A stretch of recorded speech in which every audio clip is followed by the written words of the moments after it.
finally found him, huh? Where you been anyway? You're weak, worrying about what you might be dead. All right, leave him alone, Bill. Better try to get some sleep, Duke. Ben, taking care of a sick friend, you might say.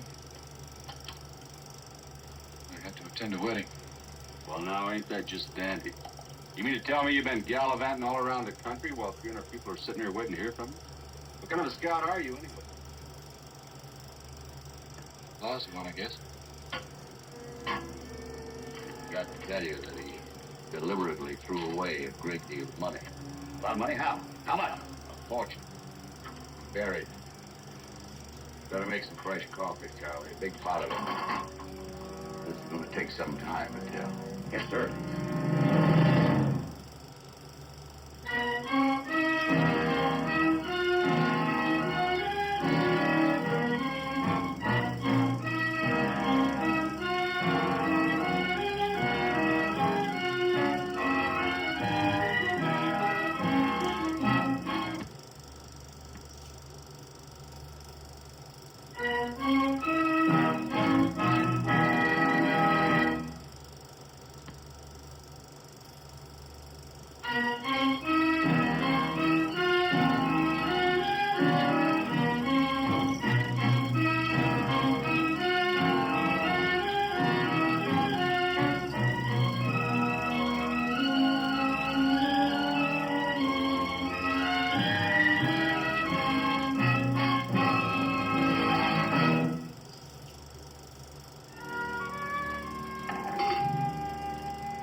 I remember Duke was scouting out 2 days ahead of the train.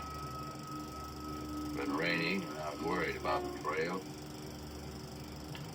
Now, Duke followed that trail, and then he suddenly found out that it ended. And he was looking out at some unfamiliar territory.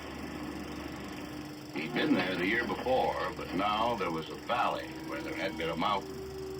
There had been a great flood, thought maybe even an earthquake. He decided he'd better get back to the train and warn us before we blundered into this spot, into bad trouble. He started back, but then he wasn't allowed to. Get down, mister.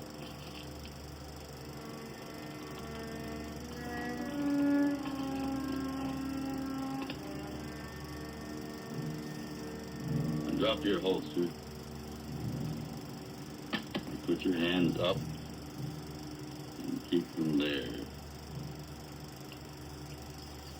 Who are you? Name's Duke Shannon.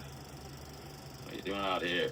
Scout for the Chris Hale Wagon Train. I was here last year, but it's all turned over on itself. That river used to run... Where's here? Not quite sure what... I said, where's here, you idiot? Where are we? Let's get that word idiot squared away. I know where I am, you don't. If you care to repeat that question without being insulting. Look, you. I've got 6 bullets left in this. Now, that means I can insult you when I choose, or I can kill you if I choose, or both. Is that clear? And how are you going to find out where you are?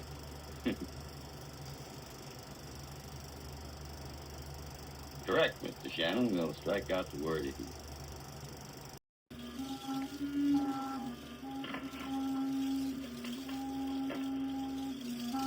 You wait for me here. I'm not going anywhere with you.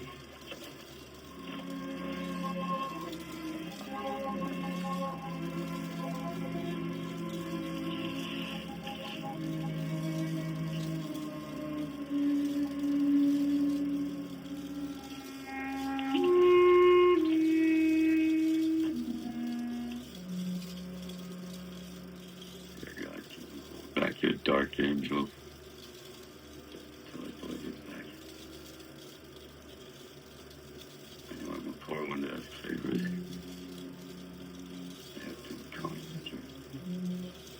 God have mercy on you. All I ask is a merciful gift of breath. You can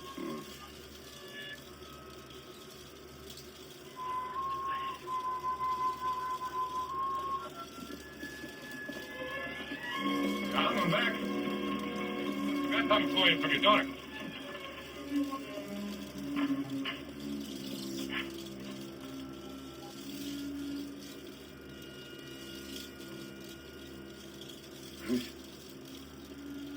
Piece of her wedding cake. Dream on, like they say. And your bouquet. She sends them both to you with all her love. The most beautiful wedding I ever did see. And she was the most beautiful bride. She wore the gown and the veil. It was as if they'd been waiting to be worn by her. It looked like the whole town was there. And the old lover. I heard him talking about her. He's a fine guy, too, the fellow she married. Doctor, young, and in love. Wow, I wish you could have seen him look at her. Couldn't hardly take his eyes off her. Neither could I, matter of fact. The likes of you ever had such a daughter beats me. Here, like honey spun with sunbeams. Eyes like mountain violets after a rain.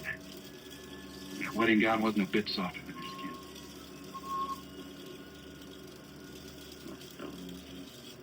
Talking about your daughter.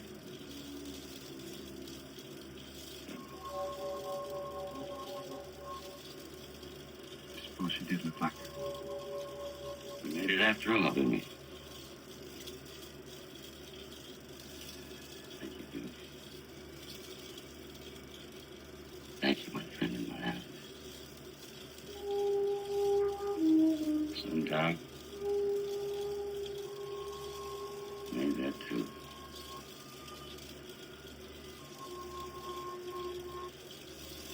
Thank you. I never thought I'd have flowers on my tree.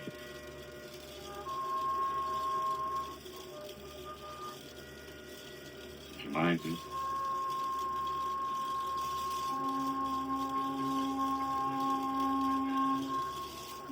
Take this to see, Mom.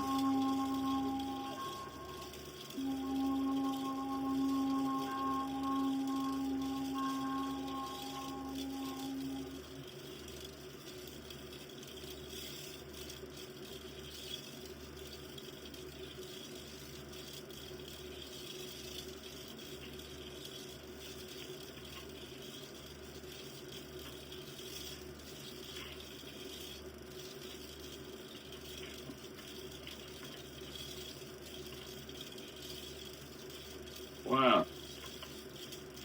Fancy meeting you here. Where you been? Train's been moving on his belly waiting to find out what happened to him. Who you got under here? I lied to a dying man. Lied because he was dying, because he was my friend, and I couldn't tell him the truth. Lied to who? She wasn't beautiful. She wasn't even good. She'd grown up in that place. Didn't know any other life but in that saloon. That's where she was married. To a faro dealer. By a justice of the peace who wasn't too sober. How could I tell him that? Tell who? I bought that bouquet. I picked up the wedding cake in a cafe. Brought him a piece. Well, take it easy, Duke. Probably had to do whatever you did. She just shrugged when I offered her Stella's wedding dress. Old-fashioned and dowdy, she said. Give it back to Tom. No.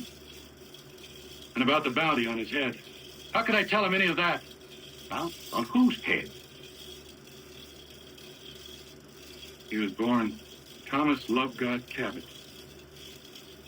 He murdered him for the first time on a Tuesday. He named himself after the day of his death. Tom Tuesday. That's it. Well, you just buried the fortune.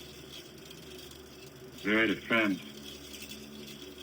He's going to be allowed to stay there and dream. Dream about a daughter who never was.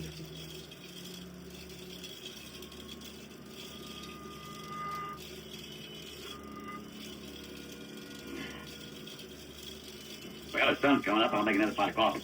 Better get rolling too, and we're a couple days late. Shall I rouse him up? No. Let him sleep. We'll wait for him. Dream good, boy. Be consoled. We're kind to him.